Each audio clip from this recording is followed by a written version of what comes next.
What is something that bothers ESFPs? Coming up in this video.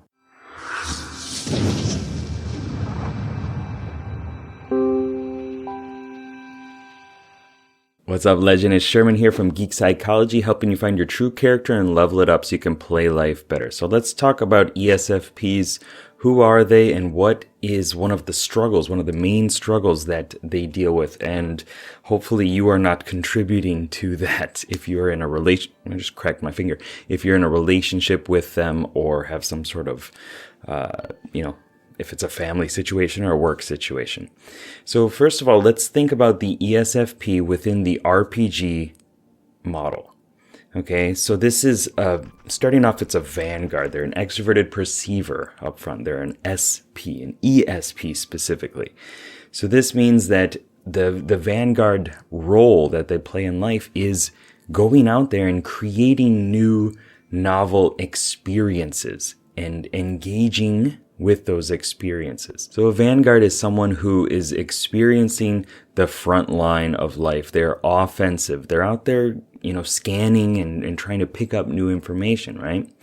If you're thinking of it in a, war context or something like that, they're the front line. If you're thinking of it as a first-person shooter or something, right? They're the offensive, quick attacking, moving around, maybe the AoE type characters. This brings out a lot of aspects in their life. They want the freedom to move around. They want the ability to be spontaneous and do things that are intriguing to them in the moment. They are very in the moment type characters.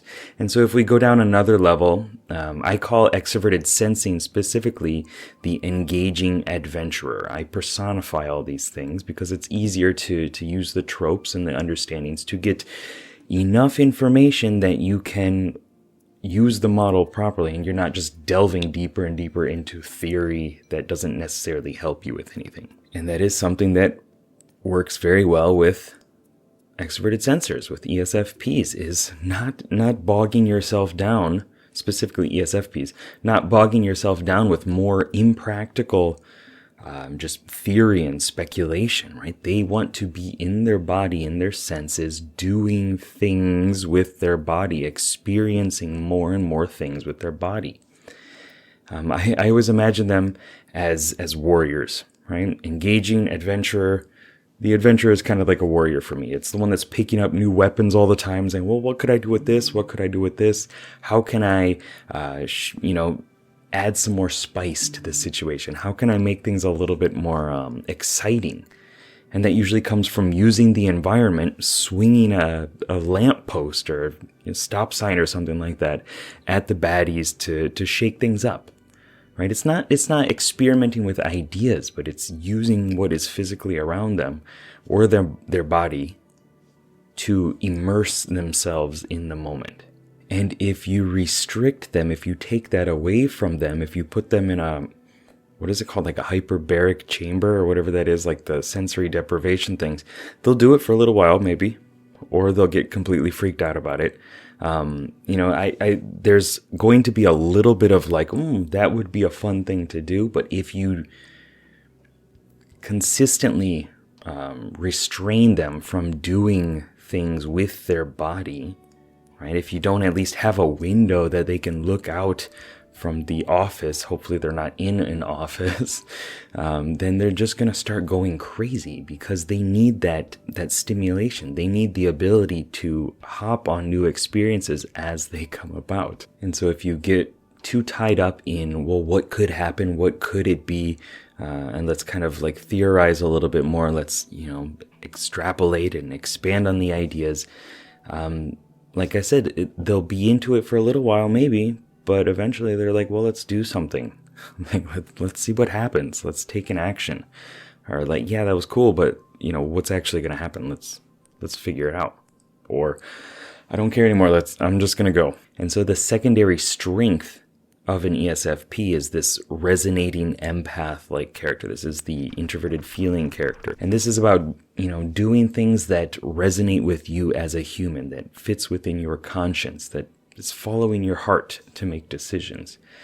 And within all of us, there are tons of backs and forths and push and pulls and all that other stuff, right? You can't just only use your head to make decisions. You can't just only use your heart to make decisions. And yet, if you find a way to take that from them, take the ability to do what feels kinesthetically right to them, or you take out the human component, you get really like critical and mean to people, like they're going to fight that. The ESFPs that I know in my life are extremely caring about other people, and they want to give presents and gifts and their time and energy into supporting other people.